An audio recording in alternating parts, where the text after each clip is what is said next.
Hello and welcome back to another video. In this video, I will talk about shamans and shamanism. Shamanism might just be the oldest spiritual practice in the world. Its origins stem from indigenous peoples of far northern Europe and Siberia. Shamanism is a religious practice that involves interacting with a spirit world through altered states of consciousness, like a trance. The goal of these trances is usually to direct spirits or spiritual energy into the physical world for the purpose of healing, divination, or to aid humans. Shamanism is thought to be the key to existence. As long as shamanic rituals are practiced, we will continue to exist. Shamans are concerned with the health and well being of the entire community. This includes all people, plants, animals, and the environment. In fact, animals play many roles in the shamanic practice. They frequently act as psychopomp spirits, which helps the soul on its journey. The shaman's animal spirit guards his soul from evil influences as it transcends the realm.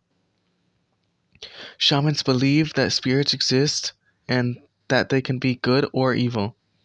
They also believe that diseases lie in the spiritual realm, but shamans can treat diseases caused by evil spirits. Shamans use both physical and spiritual means to heal.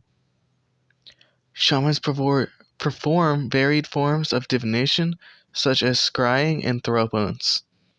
They can also invoke spirit animal images as spirit guides, omens, and message carriers.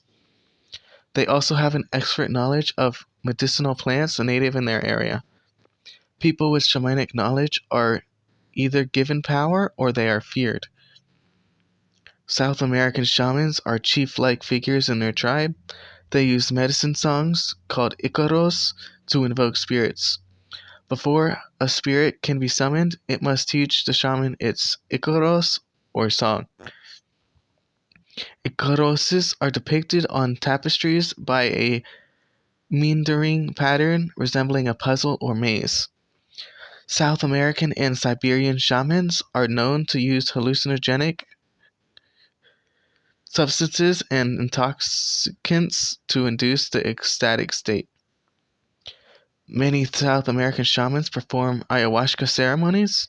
They create a tea from the Banisteria opus Kahapi plant, often referred to as yage.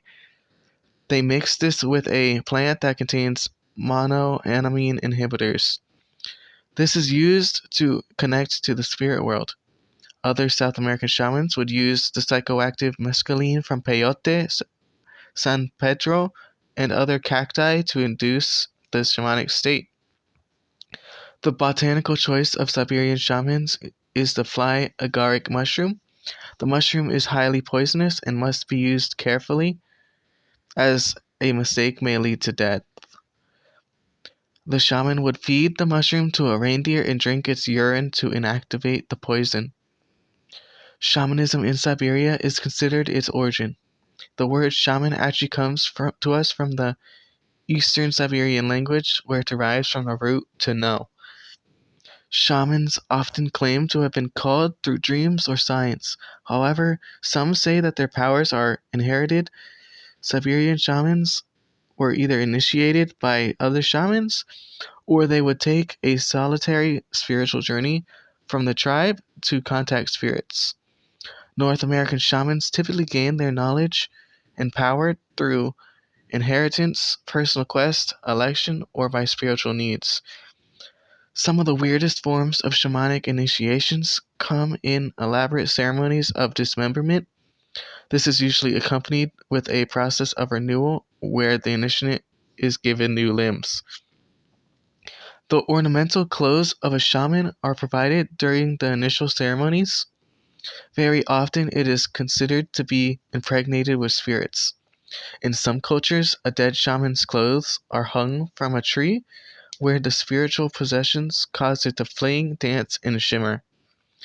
Shamanism has had to fight oppression from governments and religions worldwide that believe it to be a manic and primitive tradition.